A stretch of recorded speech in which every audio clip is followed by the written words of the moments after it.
Okay, we are up to chapter 4, Mishnah Yud Gimel. Rabbi Yehuda used to say, Heve Zahir B'Talmud. Be very careful B'Talmud with your learning. Sheshigigat Talmud Ola Zadon. Because a mistake in learning, Ola Zadon, is considered like a Zadon, which means you did it on purpose. It's a willful mistake. So we look at your mistakes and we count them as if you did them on purpose, which sounds like a strange concept, and I see already you're furrowing your brow, wondering why would such a thing be? Why would we count your mistakes as if you were doing it on purpose? Okay, question number 1 that we've got on the Mishnah, let's leave that on the side. Rabbi Shimon used to say, Shilosha kitarin hem, there are 3 crowns in Judaism. Keter Torah, v'cheter keuna, the crown of priesthood, v'cheter malchut, and the crown of kingship. V'cheter shem tov ole al gabehem, and the name, the crown of a good name, of having a good name, a good reputation. We'll see exactly what this means doesn't just mean that you have a good reputation. Ole al gabehen, rises above them all. The obvious question you have to ask is, if that's the case, then there's not 3 crowns, there are 4. So the Mishnah begins by telling you there are 3 crowns, it lists them, and then it says, but Keter Shem Tov is more than all of them, Ole al Gabehen, rises above them all, right? What does that mean? Obviously, then there are 4 crowns. So let's first take a look at what this Mishnah is trying to communicate with the idea of crowns, and we'll really maybe perhaps then develop a better understanding of what we're being taught here in this fabulous Mishnah. The first thing Rabbi Yehuda says is, in the words of every great drill sergeant, there are no excuses. Now let me explain what I mean by that. Let's look at that word, sheshigigat talmid. Its root comes from the word shogeg. What does it mean to do an averah, to do a sin b'shogeg? Shogeg means when a person made a mistake. Now there are different kinds of mistakes in Torah law. There's a mistake called a shogeg. There's a mistake called an ones. Does anyone know the difference between those 2 mistakes?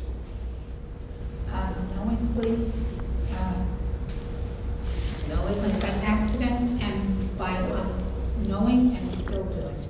Still making. So how can it be knowing and by accident? If you know that you're not supposed to do something and you still do it. That's a purpose.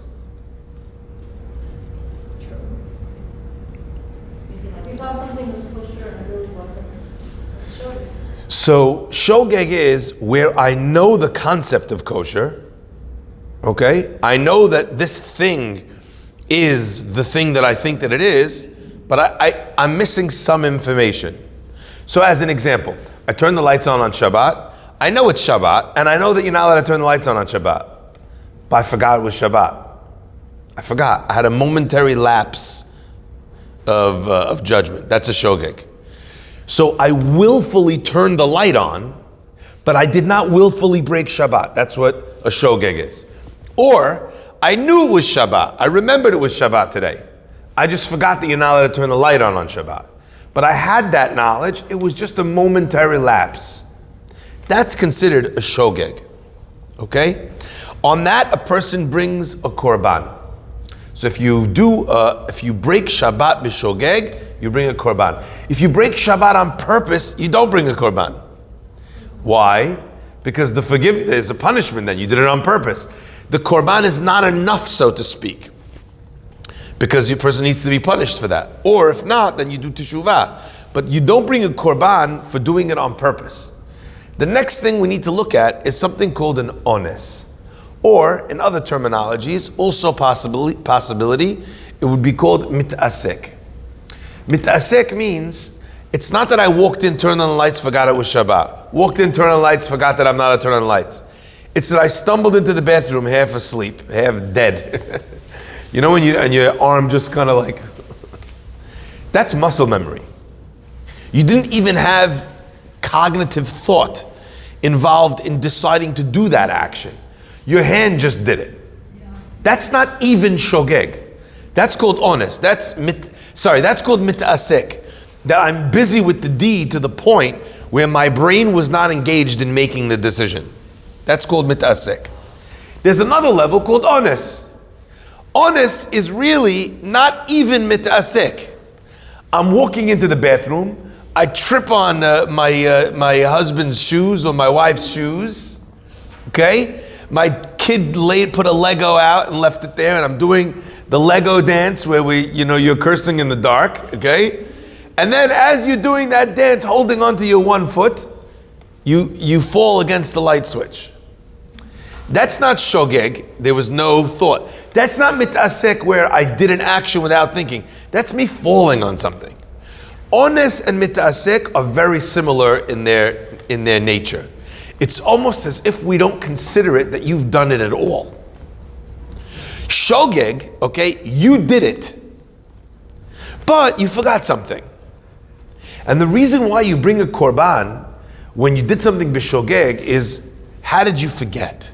How'd you forget today was Shabbat? How'd you forget? How'd you forget that on Shabbat you're not allowed to do this? For that, a person needs to bring a korban. And from the fact that you have to bring a korban, which some of you might be thinking, why is this relevant to me today? Is because the fact that I'm obligated to bring a korban teaches me that there's culpability here. That I need to be forgiven for something. I made a mistake that actually left a stain that needs to be removed through the process of bringing a korban. What do we do today without a Bet HaMikdash, without korbanot? The pasuk says, "Unishalema farim sefatenu." Today, instead of a korban, we have our prayers. One way of elucidating that expression of "Nishalema farim sefatenu," which means we will pay bulls with words. Okay, how would we do that? Is by praying and asking God for forgiveness. Another element, by the way, it's interesting to note that when we talk about prayer, the terminology we use for prayer is avodah. Al ha-Torah ve'al ha-avodah ve'al gimilut chasadim. Torah is Torah, avodah is prayer. But in the time of the Bet HaMikdash, what was it called when you brought a korban? That was called the service. That was called the avodah. Okay? So the process of bringing korbanot and of praying share that word, those terminologies, that work. Okay? So if I've done something like that, I know that I've made a mistake and I need to pray. But there's a second way of doing that. Our rabbis teach us that when a person prays or says over the part in the korbanot of the korban that they were obligated to bring, ma'aleh alav hakatuv ki'ilu hikrivo. The Torah considers it as if you brought a sacrifice. In fact, some women, after they give birth, they have a custom that after they give birth, they bring a korban. They say the words of the korban chatat, because in the time of the Bet HaMikdash, there was a special korban that a woman would bring after she gave birth. Very interesting expression. Why? Does anyone know why a woman who gives birth needs to bring a sin offering? Yes? Because while she's giving birth, she promises she won't have kids again. She promises she won't have kids again. She promises she'll never be with her husband again. Because look at what happened. I got knocked up here. Look at all this pain I'm going through. So in that moment, she promises something which she has no intention of keeping. So she brings a korban chatat. Fascinating concept. However, okay, so there's some women that have that custom. So either one of those ideas, a person is able to draw on to know that for an element that I've done b'shogeg, I have a responsibility, a culpability to. Now, I hope that all of you realize by now that the process of learning is as much about taking on information, okay? Learning new things. It's as much about the learning process as it is about the application process. So we're learning about something, be careful with your learning, because a mistake in learning counts as if you made a mistake IRL, like the kids say today. In real life. Excuse me, let me just put this on Do Not Disturb.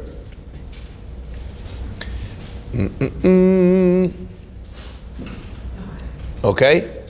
So, what is this? What's the Mishnah trying to teach you here? And I think that this is a really important thing. You have a parent that forgets to pick up a child from school. Has that happened? Has that happened to anyone? Mom brain, they call it. I don't know why they call it mom brain any more than dad brain, but you're busy with this, with that, you're making dinner, you're cleaning the house, you're preparing for Pesach, you forgot the kid. You go pick up your kid and you say, I'm so sorry I forgot you here. So sorry. You don't know what was going on in the house. The vacuum cleaner, the lunch, I burned the thing, something caught on fire, I had to deliver the mail, the post office, I got a parking ticket.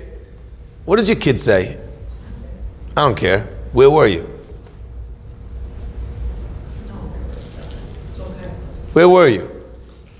Now, in theory, let's pull the lens back for a second. People make mistakes, come on, right? People forget, they didn't mean to hurt you. But after all is said and done, after the mother says sorry, after even the kid forgives her, the mother still feels guilty. Why do we have that guilt? Because we know it's wrong. Because no matter what I was busy with, none of that should have trumped this. Like if you forgot to deliver the mail because you were picking up your kid, good, got that, good, got it, free, no problem. We don't feel guilty about that because the priorities were in order. When you forget something that's more important for something that's less important, you feel guilty about it.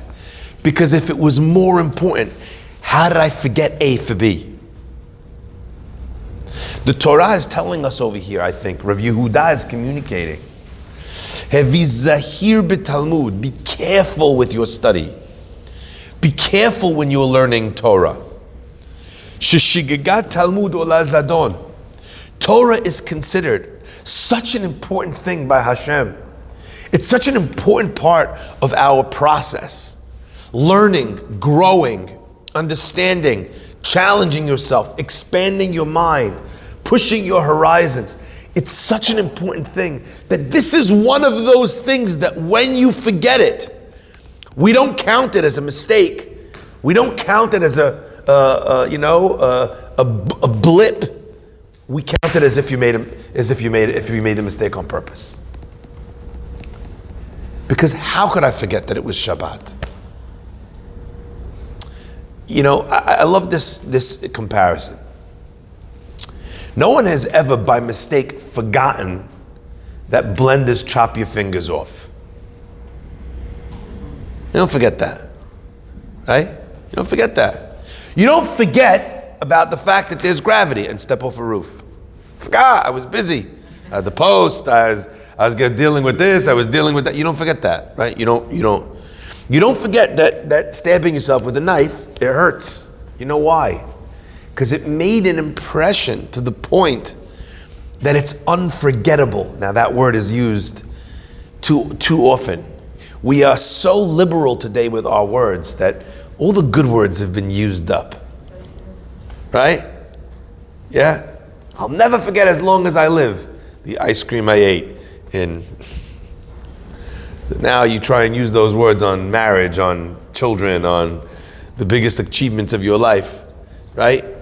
I'm speechless. Yeah, but you were also speechless when they gave you this topping for your salad, or they didn't bring you, or they didn't bring you like the dressing on the side. I'm speechless, and now you've burned the word. They tell a story. I love this story.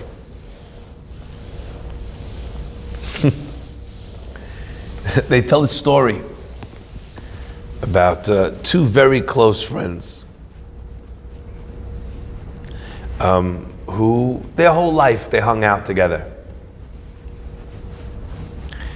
And, they weren't all that connected. But they loved going to football games together. They loved watching sports, drinking beer. They were those kind of buddies. They spent most of their time, most of their life together. Best of friends. They never really went to classes. They never really went to, Anyway, they make a pact between the two of them. They spent almost all of their waking hours together outside of their time with their families. They made a pact between them. Maybe they were a little bit drunk when they made it, but they swore. They swore to one another that whoever died first would come back to his friend in a dream and tell him what's going on up there. Do they have sports in Olam Haba? Is there a Super Bowl? Is there a screen, with the Super Bowl up in heaven? Because if there isn't, they're not even sure if they want to go. Anyway, Reuven dies first. And like clockwork, that Friday night, just as they promised, he comes to his friend Shimon in a dream. And Shimon says, Reuven, what's going on? And he said, I'll tell you the truth. I came to heaven, and they asked me if I set aside time to learn. And I told them, look, learning was very difficult. The only class was far away. At least 45-minute walk. And, and the rabbi's class wasn't always on at a convenient time. And, and I couldn't find a cab. And the angel marking it down said, okay, valid excuses. It's far walk, it was, wasn't a convenient time, et cetera, et cetera. Not all of the classes were relevant to me. Wrote that down, right? So he says, and they let you off just with that? He says, everything was going very well. He said, until they pulled up the video of my life and they started scrolling through it. And I noticed that while the angel is watching my whole life flash by, he's making a lot of notes. The video ends, maybe he watched it on 32 speed, I don't know. The video ends, and the angel says to me, I bought your excuse earlier, but you said that the class was too far, but on January 3rd, I see here that you walked 45 minutes to a pub to watch the game and I see over here on March 2nd that you watched games that didn't even involve your team. So you spent time on things that were irrelevant to you. And I noticed that some of the games were on very late at night. At times they were inconvenient. And And he says, unfortunately, I'm going to have to cross off all of your answers. So the friend is thinking, oh my gosh, whatever happened to him is going to happen to me too. And he says, so you think I should start learning and start going to the class? So the guy says, no, just only watch your team's football at home.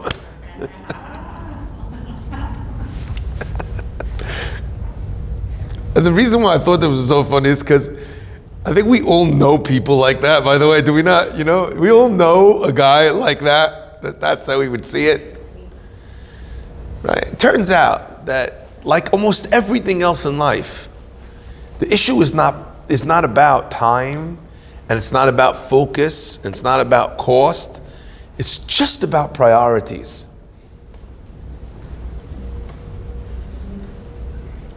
If my wife tells me, I'm putting dinner for you in the oven, take it out in 5 minutes. I take it out, I don't take it out. I get involved in a phone call, I'm checking the news, no biggie. No biggie. You know why? Because if my dinner burns, so I'll eat it a little bit burned.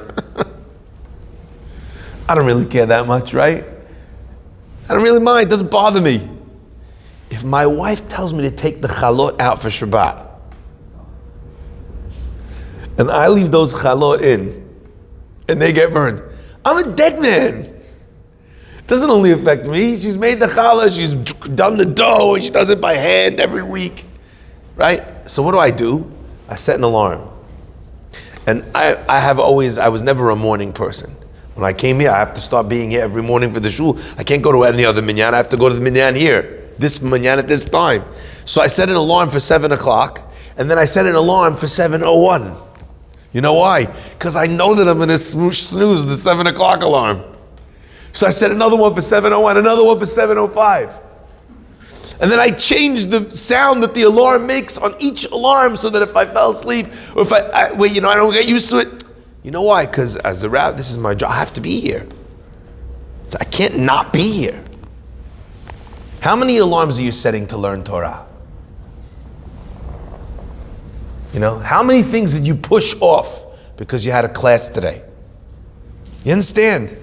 The Mishnah, Rabbi Yehuda is telling you, Hevi Zahir b'Talmud, because the mistakes that you make, they indicate the level of importance you place on your learning.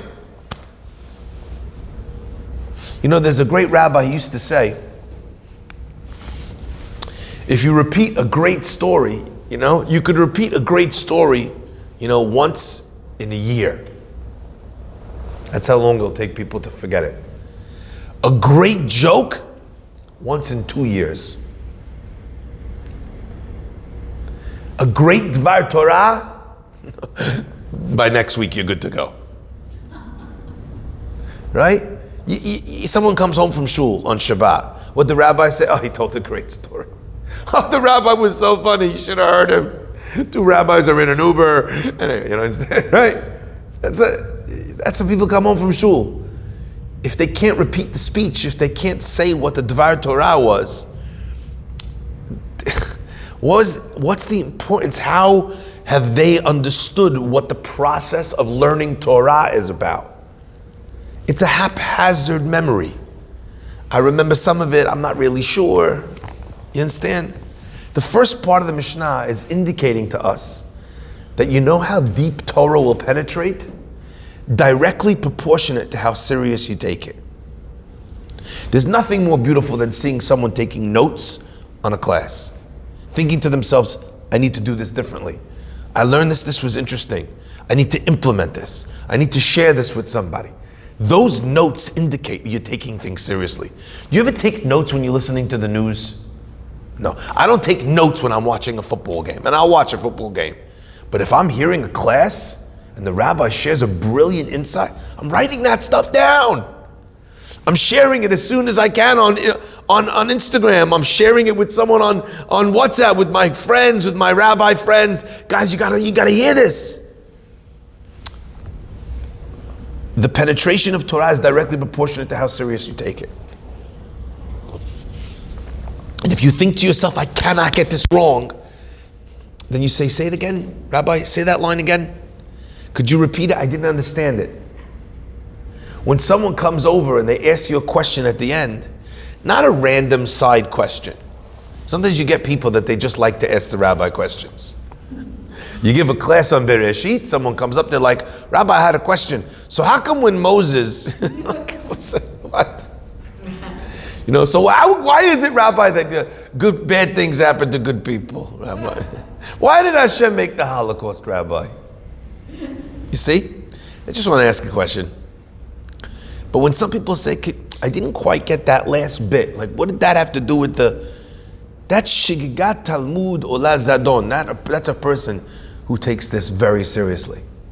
And I've said this once and I'll say it 1,000 times. Learn less if that's what it takes to learn deep.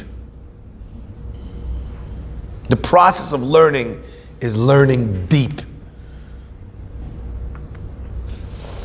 Rabbi Shimon Omer, Shelosha Kitarim hem, there's 3 crowns. What does he mean that there's 3 crowns? The Bartanura writes that 3 crowns means that there are 3 crowns spoken about in the Torah. Keter Torah, the Pasuk says, Vehadarta Penei Zaken. What does that mean? You have to show honor to an elderly person. Now, in the Torah, the word zaken is nutrikun, is a abbreviation or an acronym for zeh shekana chokhmah, one who acquired wisdom. So this always bothered me. I never understood this. Has anyone heard that before? That zaken in the Torah means someone who's acquired wisdom? Anyone heard that? Yeah? Never heard that before? Zeh shekana chokhmah. How is that an acronym for zeh shekana chokhmah? That would be zakach. Zeh kana chokhmah. Why is zaken zeh kana chokhmah? Took me a long time to figure this out. But then I figured it out and I'm like, yes! Because our rabbis tell us that how many levels are there of chokhmah and binah? Sorry? There's 50 levels of binah, of wisdom. Moshe Rabbeinu, the greatest Navi, accomplished in his life 49. And then when he died, when he went up to the mountain to die, Hashem said, come, I'm going to give you the 50th level. In fact, the Sefarim say that that's what it means when it says that God told Moshe, Ale, rise up, al har Nevo. The name of the mountain he's buried is Nevo. The word Nevo is Nun Bo. Now there's 50 in him. Isn't that magnificent? Okay? Now listen to this is unbelievable. Moshe Rabbeinu, in the beginning of his ascent to leadership, what does God tell him? He tells him to grab the mateh. The word mateh, which is the staff, the rulership of Moshe Rabbeinu, is the letters Ha-Mem-Tet, the 49.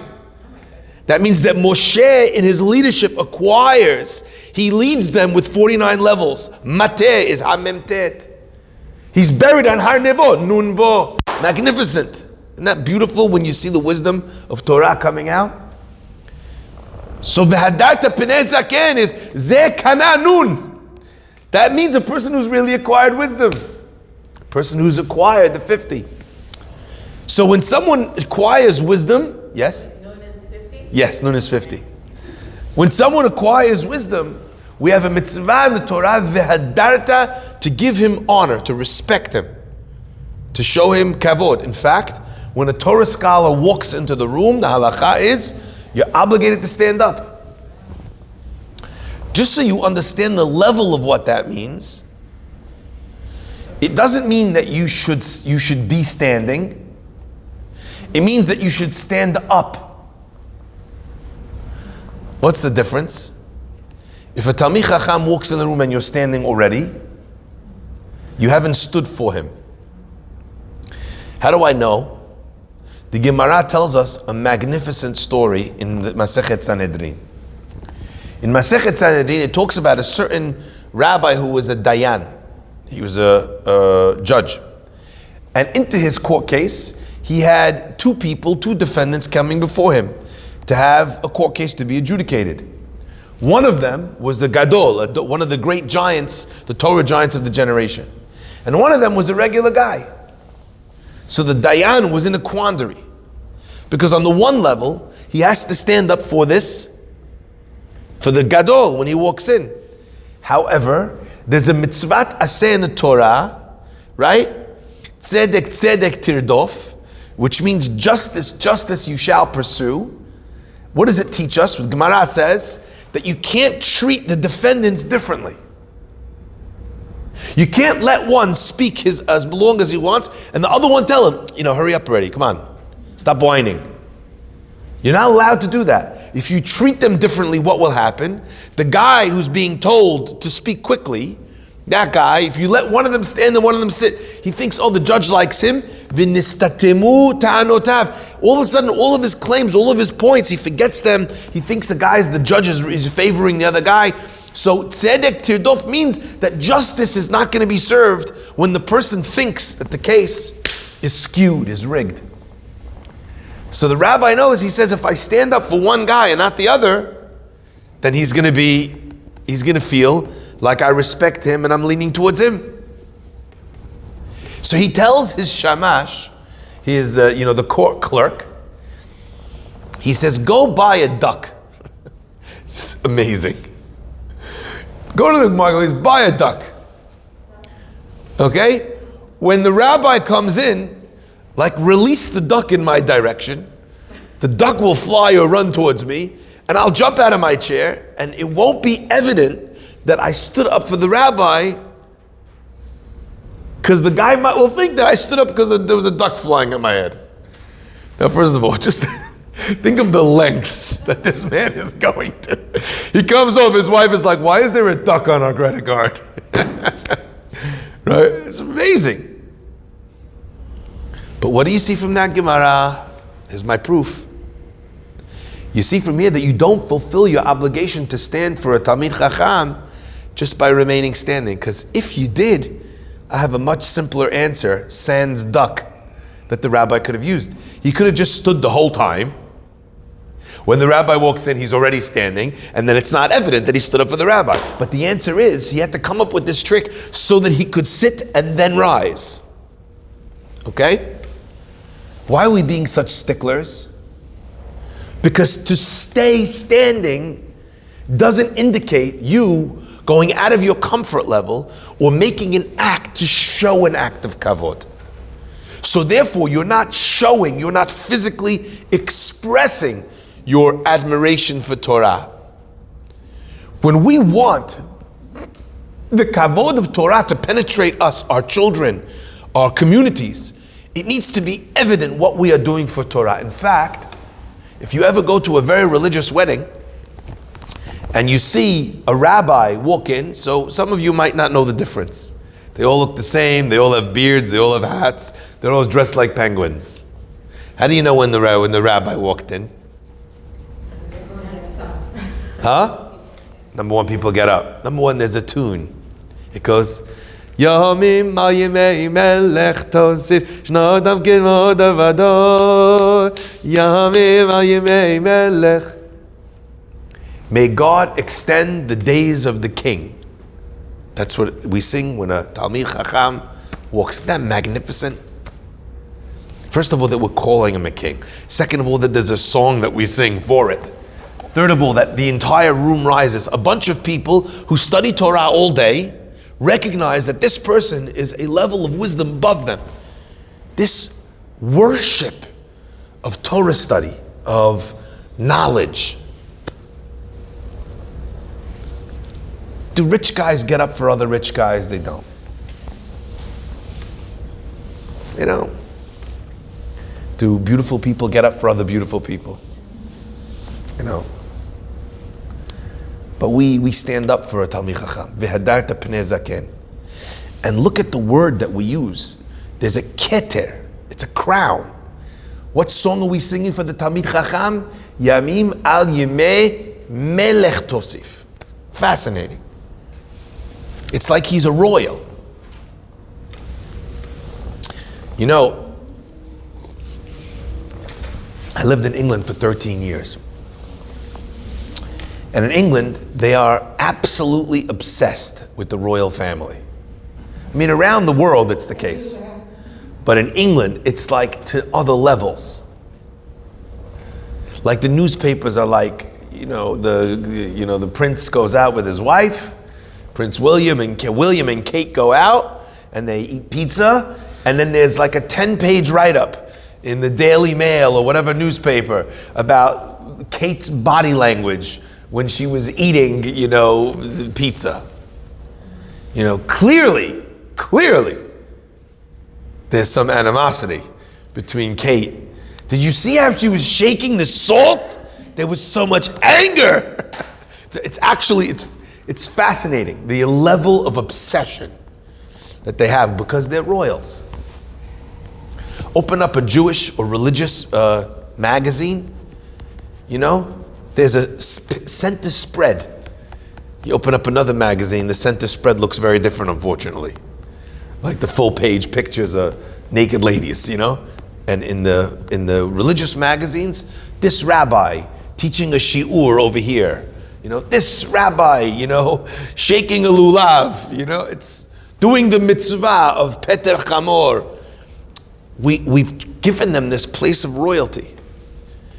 These crowns are incredibly important. And if you wondered what the connection between the beginning of the Mishnah and the end is, the whole Mishnah is about creating levels and mechanisms for imparting importance. There you go for an alliteration. It's creating mechanisms for imparting importance. So the Torah says, "V'hadarta pnei zaken," respect the Talmid Chacham. The second thing is v'kete kihuna. Where does it say that in the Torah? The Bartanura explains. It says in the pasuk v'kidashto, and you will sanctify him. The word kodesh means holy, but it also means, Leah, separate. I remembered that you knew that from last time. V'kidashto doesn't only mean holy, it means separate. Something which is holy is separate. It's apart from everything else because it's categorically different. So as an example, if I really like food, so like food can be really expensive, but it's never really quite as expensive as clothing, right? But then there are some things in food that are even more expensive than clothing. I remember reading about a burger that they sell in Las Vegas where they use actual gold in making the burger. $1,000 for this burger. Okay? There are bottles of scotch that you could buy that cost more than $1 million. Yeah, literally. Macallan. There's a limited edition of 6 bottles. Okay? It's rarity. Well, usually people are trading it as what's it called? As a commodity. Yeah. In fact, the number one luxury item that they are using in portfolios now for investment is scotch. Did you know that? Google it. Knight Frank is a wealth diversification portfolio because the price of scotches has risen over 30%. It doesn't mean that people are buying your regular scotch off the shelf. They're buying very expensive scotches, holding on to it for a year or 2 or 3, and the increase that then when they sell that is through the roof. Because people are drinking their bottles. No one drinks a building, right? So Knight Frank is a real estate company, but in their company, you'll go check it out. Their highest investment angle in this past year was in scotch. Crazy. It's a luxury investment angle. Now, kete kiuna means v'kidashto. It's not like more of this than equals that. I don't have a suit that cost $1 million. So food, that category kind of bled over. When something is categorically apart, it means that no matter how much of the other thing you have, it doesn't ever come close to this. The Kohen is the first person who goes up to the Torah. The Kohen is the one that blesses Am Yisrael from the podium. He literally rises up above everybody else and blesses them with the blessing of Kihuna. The Kohen is someone who's not allowed to marry whoever he wants. Even if that person is a very great, fantastic person, if they're a divorcee or if they have a certain past, Kohen is not allowed to marry them, even if they're the biggest tzaddikin in the world. There is a categoric apartness which is associated with the kihuna. That's called the keter kihuna. Now a Kohen, for his part, also needs to live an elevated life, not allowed to become impure. Only last night, a guy called me in the middle of the night, and we talked about his grandfather's being buried. The boy is not allowed to go to the cemetery. He's not allowed. He can't go to the cemetery for the funeral. Now, normally, not in COVID, the Kohen, the family, they go to the eulogies and then they take the body, but at least they were part of the funeral. In COVID funerals where they're being done graveside, the family misses the whole thing if they're Kohanim. But with great responsibility, right, with great power, with great strength, and with great privilege comes great responsibility. You were set apart. You need to be holier. You need to maintain that level of Kedusha. So the second kete, the second holiness, is the second crown, is the crown of Kihuna. Like it says in the Torah, V'kidashto, set it apart, set it above. And the third one that's mentioned in the Torah is Kete Malchut. The Pasuk says, Som tasim alecha melech, place above yourself a king. And the Gemara is doresh on those words. Som tasim alecha, place the king above you. Shetehe emato alecha, that his fear should be upon you. I don't know if you know the law, but there's a law that applies to a king, which is called Melech Poretz Lo Geder. Anyone know what that means? Geder is a guard. Geder is a fence. Poretz is to breach. Breach. A king breaches a fence. What does that mean? It means if the king wants to go from 63rd to 64th Avenue, okay? He doesn't need to go around to 5th Avenue and come back, or go to Madison. He just walks right through the building. His guards come, they knock the fence down. The king is Poretz Lo Geder. On a certain level, the king does what he wants.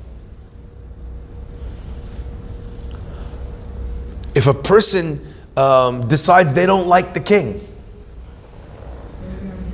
they want to appoint somebody else.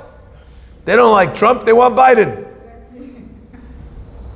They kill him. It's called a mored b'malchut, a rebellion against the king. There's a death penalty for attempting to overthrow the king. I don't like him, I don't like his approach, I don't like his policies. Death penalty. So you see again, the Torah is communicating that there's a crown which is associated with malchut. Says the Gemara in Yoma says, the Keter Kehuna was taken by Aharon HaKohen. The Keter of Malchut, the crown of kingship, was taken by David HaMelech. But the crown of Torah sits and waits. Anyone, Harotzeh Litol, that wants to take that crown, Yavo v'yitol, he can come and take it. The crown of Torah belongs to everybody. Our rabbis tell us that these crowns are signified and symbolized in the temple as well. If you look in Parashat Terumah, when they created each one of these vessels, you'll see that on top of the shulchan, there's a zer zahav saviv, a golden crown rising up above the table, around the edges of the table. There's a golden crown, so to speak. Okay? An edging. On the mizbeach, on the altar that is inside the Mishkan, there's a golden crown that rises above the mizbeach, the altar for the incense. And as well, in the Aron, the holy ark that goes in the Kodesh HaKodashim, there's also a Zer Zahav.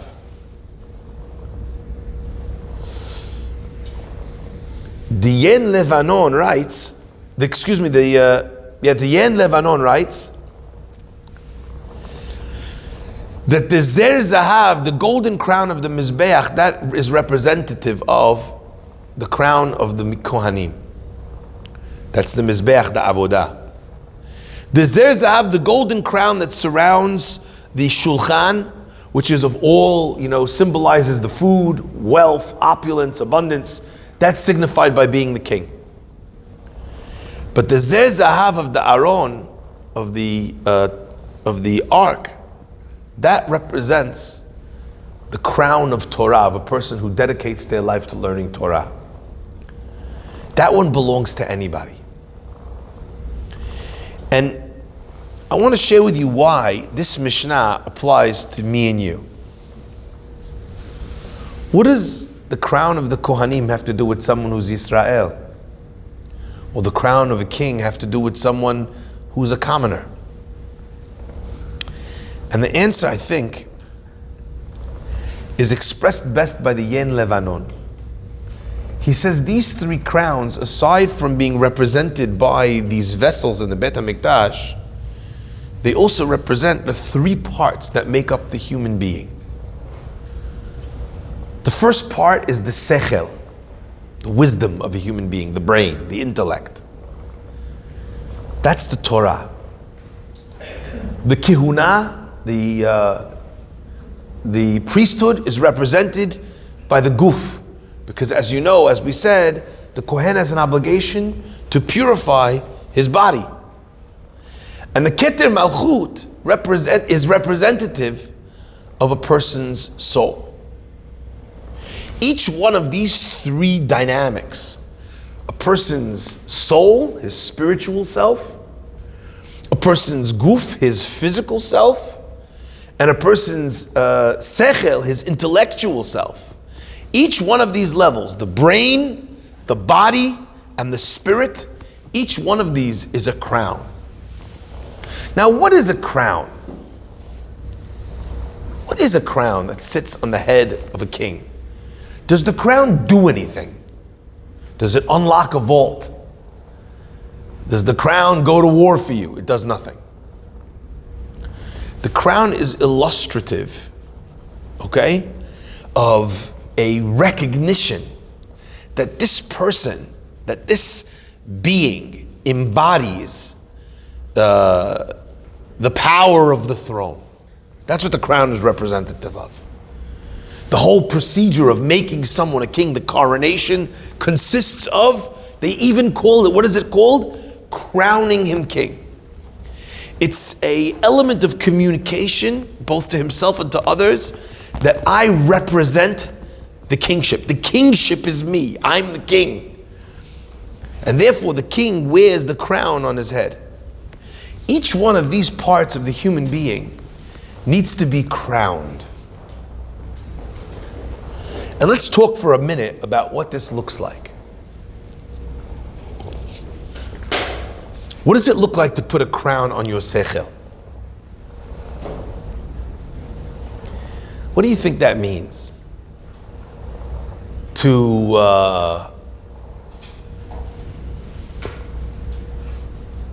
crown your intellect. Yeah, what do you think that means? Perhaps to then notice that you can make a higher, like see yourself with higher thinking, a more elevated way of decision making or thoughts you can do more than you think your limitation. So perhaps let's see if we can kind of come to an understanding of what this means in a workshopped way. Perhaps to crown your sechel is to recognize that there are things that are beneath a king. The king doesn't eat at McDonald's. It's beneath him. You don't go up to the king and treat the king however you want. He'll have you murdered. He'll have you killed. Right? Like executed isn't the right word. Right? It doesn't pass, like they'd say in Yiddish. Okay? There's certain things that is beneath our intellectual level. Now I need you to hear this idea, because don't mistake what we're saying here for arrogance. Do you ever in a conversation or you're sitting with people where you just feel yourself getting stupider by the minute? Yeah? Like, I'm a person that I think a lot about Torah, about leadership, about guiding people, about what it takes to run a community, to try and inspire people. There's only so long I can talk about hair and nails before I literally just want to kill myself. Or the weather. Or even, I enjoy sports, even sports. Like there's an amount, and after that amount, it's just like, I feel my brain rusting. Like this is not what this vessel, this tool, is supposed to be used for.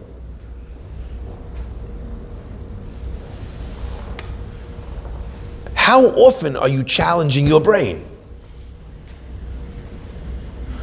The keter of sechel is saying, you're an intellectual being. Are you living intellectually? So when you act out of emotion time and again, you're insulting the royalty of your intellectual self.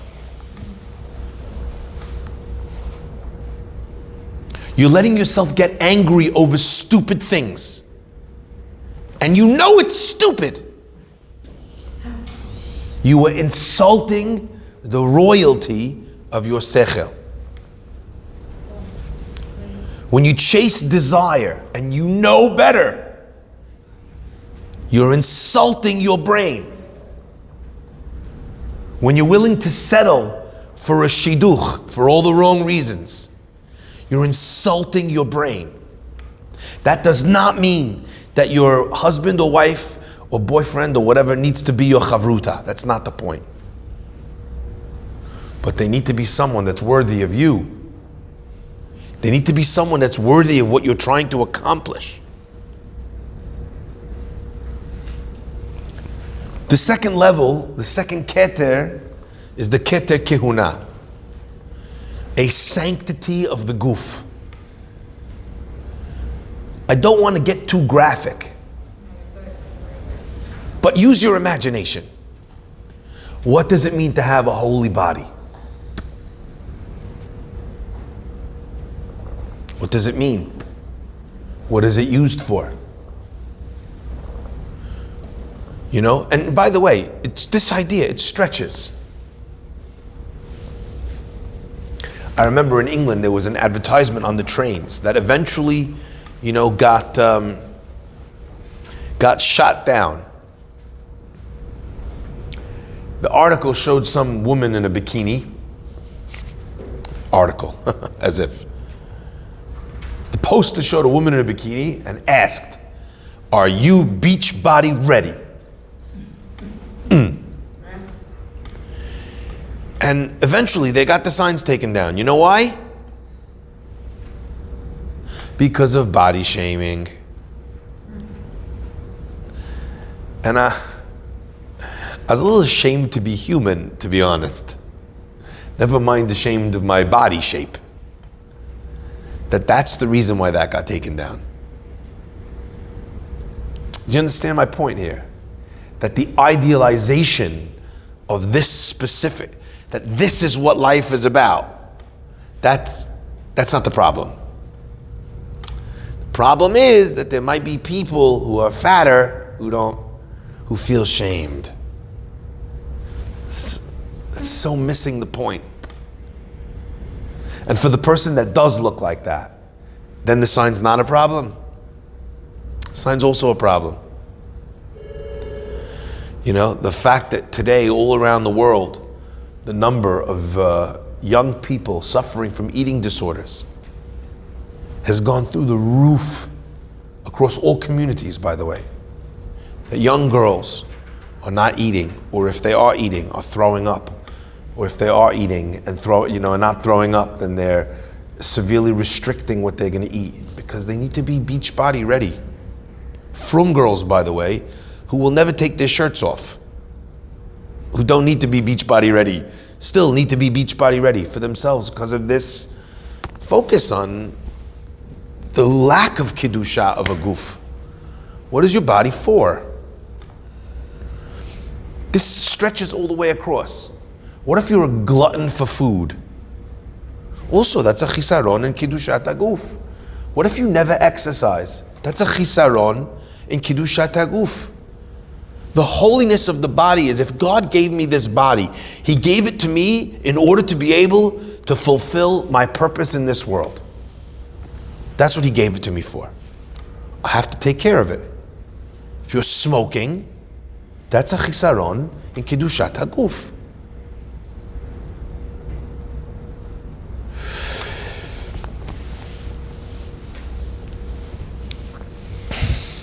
Family purity, kiddushat haguf.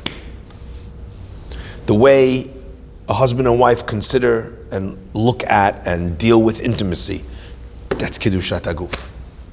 There are things that are beneath me. They're beneath me. I'm abusing the crown. And finally, keter malchut, which is the nefesh. Now it's a very interesting thing, this. Because God gave a human being a soul. And where does the soul sit? And I'm trying to help you maybe understand this trinity, to borrow a term.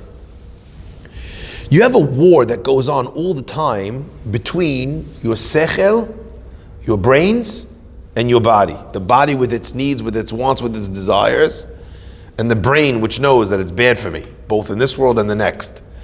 Okay? What adjudicates? What helps me in this battle between these two parts? That's the nefesh. It is the feeling of being spiritual, the feeling of being connected that actually helps me choose my sechel decisions over my guf decisions. So malchut means to rule. So if there are two dominions, the guf, so to speak, and the sechel, malchut means that which sits above the two. In fact, as we've discussed many times before, the neshama actually never leaves heaven. The soul of a person, it resides within him, but also above him. Malchut is that which sits above, which rules over everything beneath. So I like to use this example. You know, sometimes a guy goes to the gym and he tries to lift, to bench press more weight. So he moves from 10 pounds to 20, from 20 pounds to 40, from 40 pounds to 80, 100 pounds, 120, 130, 200. He gets to a point where he plateaus and he can't lift anymore. So what does he do? How does he keep rising? And I don't know if you know this. So primarily when you're bench pressing, you're lifting with your biceps and your chest muscles. Okay, that's how you lift when you're bench pressing. Each time the muscles get stronger, you're able to lift a larger amount. But there comes a time where your muscles aren't strong enough to lift more. So go to a trainer. You know what the trainer will tell you? The trainer will tell you, you have to work on other muscles, like your triceps. Because your triceps, even though they don't do the heavy lifting, they create that initial push, which is the hardest part about lifting heavy weight. Work on your triceps, you'll be able to lift more. There are some that will tell you to work on your back muscles, because that feeling when you push back to lift, if you have core strength in your upper back or in your core as well, you're also pushing with the strength that you have in your center. Sometimes when a person is struggling, they know it's the right thing to do. They feel that their kedushat haguf is there, but they can't overcome it. What do you do when those two crowns are not enough to lift you above a dangerous habit or a problematic issue? That's when you use keter malchut. Malchut is the keter of nefesh. When I'm capable of plugging into this crown, the crown that is my soul, I activate my soul muscle. How do you do that? The Gemara says about the Yetzer Hara, Im paga becha menuval zeh, if this despicable creature has approached you. So the Gemara gives different answers, things that you should do. The Gemara says, well, what if that doesn't work? Then it gives you another answer. What if that doesn't work? The Gemara says, if all else fails, moshcheu lebet hamidrash, drag him to the study hall. Im paga becha menuval zeh, if this despicable one, he's approached you, he's not leaving you alone, you tried this, it doesn't work, drag him to the Bet Midrash. So I've always been fond of pointing out that it doesn't say study Torah. So you can't beat the Yetzer Hara, study Torah. It doesn't say that. It says drag him to the Bet Midrash. What's the difference between the Bet Midrash, which is about studying where people study Torah, and just the act of studying Torah? There's more of it. Surrounded with the energy. You're surrounded with the energy of the Bet Midrash, the noise of the learning, the environment. Keter Melucha, the crown of the nefesh, of the soul, is activated when I'm not using specifically my knowledge, my sechel, and I'm not using specifically my physical strength to fight, but I dial up my neshama. I put myself in a situation, in a spiritual situation. You could all daven at home, no question. But there's something special when you're in the shul and everyone is singing Kiddusha together. It sings the language of the neshama. And when a person is feeling inspired, infused, they feel like their neshama's on, then they can do anything. That's the third keter. And it is the keter, the king's crown, that allows you to just smash through any door. Melech poretz lo geder. A king doesn't need to go around the block. He can just punch a hole through your living room, and then punch a hole out the back door, and then punch a hole in the guy's the house then opposite you, and then wind up on 64th Street. Instead of going around, he just goes right through.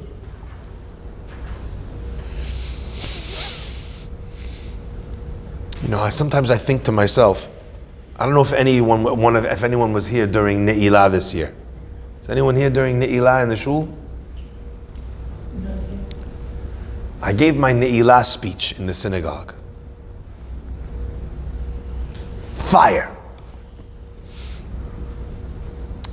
Without the niceties, I didn't tell a story.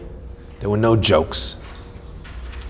I just made it clear exactly where we were standing and what was on the table. And in those moments where everyone is just so, the Ne'ilah prayer started, we shook the heavens. And the Kabbalot that you want to take on yourself that are so hard, in isolation, in that space, they become easy. That's the Keter Malchut. Then the Mishnah ends and says, V'cheter Shem Tov ole al gabehen. The crown of a good name, ole al gabehem, rises above all of them. So I asked you a question right in the beginning, the question of the Derech Chaim. He says, if there's a fourth crown, why don't we say there's a fourth crown? So I'm going to give you the simple answer, and then I need an immediate question back. The simple answer is because that's not mentioned in the Torah. What's the immediate question back? Why isn't it mentioned in the Torah? Chet Shem Tov, Rabbi Shimon says, is better than all of them. Ole al gabehem, higher than all of them. So then say it in the Torah. Where is Keter Shem Tov represented in the Mishkan? There's only 3 crowns: the Aron, the Mizbeach, and the Shulchan. Says the Derech Chaim. He says the Keter Shem Tov is represented by the menorah. The menorah we use, what do we use to light the menorah? We use oil, right? And the famous Ma'amar Chazal is Tov Shem Mishem and Tov. Greater is a good name than good oil. So if the menorah represents the oil, and the oil, if the menorah represents the oil, which represents having a good name, how come we didn't have a crown on the menorah? How come it's not mentioned in the Torah? And the Sefarim say something which is so beautiful. They say that the reason why Keter Shem Tov does not have a crown is because it is fundamentally different to the other 3. And that's why we don't start off by saying there's 4 crowns. The 3 crowns of Torah, of Milucha, and of Kehuna are all evident on the person who wears that crown. The crown of the king, it's on him. It's in him. The crown of the Kohen, the clothing of the Kohen would set him apart. It's in him, it's on him. The crown of Torah, the Sadiq, the Talmid Chacham. In fact, they used to have a special beged that only the Kohanim wore, and it was called the Itztila. Okay, the special coat that they wore. But the Keter Shem Tov, it's not on your head. Having a good name, it's not on you. Where is that Keter? Having a good name. It's in the mouth of everybody else that speaks about you. So the Keter of a Shem Tov is not represented by having the Keter on the menorah. Do you know how I imagine the Keter of the menorah? You light the oil, and if you ever saw what happens when you light a candle in a room, what happens? It sheds its light. And then you see the light on the wall, correct? That's the crown of the menorah. The crown of the menorah is the light that it gives, is the illumination that it spreads. The crown of a good name is the impact that you have on all the people who have heard about the Ma'asim Tovim, like the Bartenura translates. What's a crown of a good name? Not that you have a good reputation, but that your good deeds are spoken of by people. Why is it ole al gabehen? Why does it rise above all of them? A simple interpretation is one given by the Mefarshim, which says that if you don't have that, if you don't have a good name, the fact that you have a keter doesn't mean anything. You have a keter of Torah, but you have a terrible name in the community, they take your keter away from you. No one learns from you, no one respects you. You have a bad reputation. Reputation for being someone who's impatient, who's harsh, who's condescending. You're a Kohen, and you don't treat the people right. We see what happened with the sons of Eliah Kohen, Chofni and Pinchas, that didn't treat the woman right, that they didn't respect their korbanot. They were stripped of their kehuna. Same thing with the king, all the same. Okay? But that's a simple answer. I'd like to suggest perhaps a different answer. According to the Bartenura, that Keter Shem Tov means the deeds that a person does. It doesn't say V'cheter Shem Tov lemala mikulam is higher than all of them. What does it say? The Mishnah? Ole al gabehen. Translate that. Ole means to rise above. Al gabehen, literally. What is gab? Gab is not a shoulder. Gab is the back. It rises on their backs. The example that comes to mind of Ole al Gabehen is what happened when Mordechai needed to get up on the horse to ride in the story of Purim. And Haman says, get on the horse already so I can take you around town. And the Midrash says to Mordechai, the Midrash says that Mordechai said to Haman, I've been fasting for 3 days, I'm too weak. So Haman is forced to bend over, and Mordechai stands on his back to get on the horse. And the Midrash says on that story, it quotes the Pasuk, Ve'ata al bamotemo tidroch, and you will tread on their high places. Keter Shem Tov is ole al gabehen. It stands on the back of a Keter Torah and of a Keter Kehuna and Keter Melucha. It doesn't mean it's higher than. It means it uses those crowns to transcend. Because you could have a Keter Torah, a crown of Torah, where a person knows all the Torah there is to know, but he doesn't live his life, his deeds don't match his crown.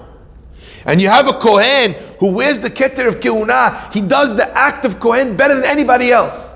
What am I thinking of? I'm thinking of the Mishnah in Yuma that tells us of a certain Kohenite family that they mastered the ability to write the name of God. You have to write the name of God at one time. So they would have 4 pens in their hand, And each pen, each finger would be manipulating the pen to write a different letter at the same time. They would write the 4-letter name of God, Yud K and then Vav K, at the same time with one hand, and all of the fingers would make different letters. They learned how to do this. There was another family that learned how to do the komets, and no one, and you know what? And anyone who tried to learn from them, they wouldn't teach them the secret. And the Mishnah speaks about them disparagingly. Keter Keuna, they were amazing at being Kohanim. But they didn't have Shem Tov. Their families are remembered in disgrace. Keter Shem Tov are the deeds that a person does using each one of these ketarim. You have people whose intellect is unbelievable, but they use their intellect like I started, the height of their intellect, the prominence of their understanding. They use it to look down on people and to make people feel inferior. Keter Shem Tov ole al gabehen.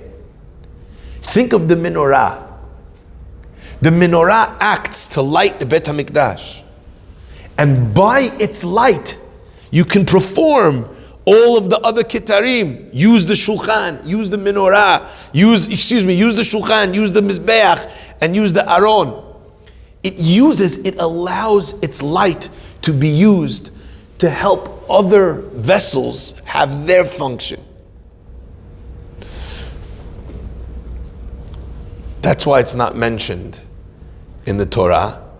That's why it doesn't exist as a separate zer on the thing itself, because when you use the Shem Tov to adorn your own head, that's not Keter Shem Tov.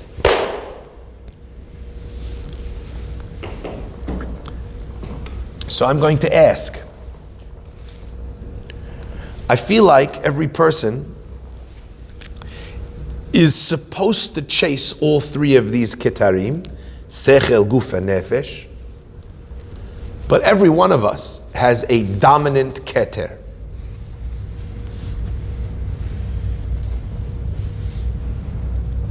And at the very least, in the process of acquiring the other two, we should think to ourselves about creating and magnifying the keter Shem Tov of our dominant keter. So if you are someone who is a incredibly strong Baal Sechel, how do you use that to create deeds that cause people to speak about you, that impact people far and wide, using that Sechel? If you are a person who's capable in Kiddushat HaGuf, you understand how to live a healthy lifestyle, you're someone who knows how to communicate healthy patterns in dating, in relationships, that has to be something that you're sharing with others, where your deeds light the way for everybody else. If you're a spiritual person, create spiritual experiences for people around you, other than just for yourself. You know, some people think that spirituality is best experienced in a cave and alone. Oh, I was sitting there in the stars on top of my building, and I was singing to Hashem, and it was the most spiritual moment ever. No, it wasn't. You know why?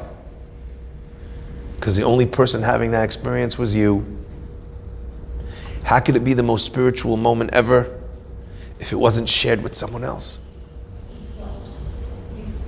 How could it be the most spiritual moment ever if it wasn't shared with someone else? This morning, I got an email from someone. I can't actually check it now, because if I do, you know what I'll do? I'll pause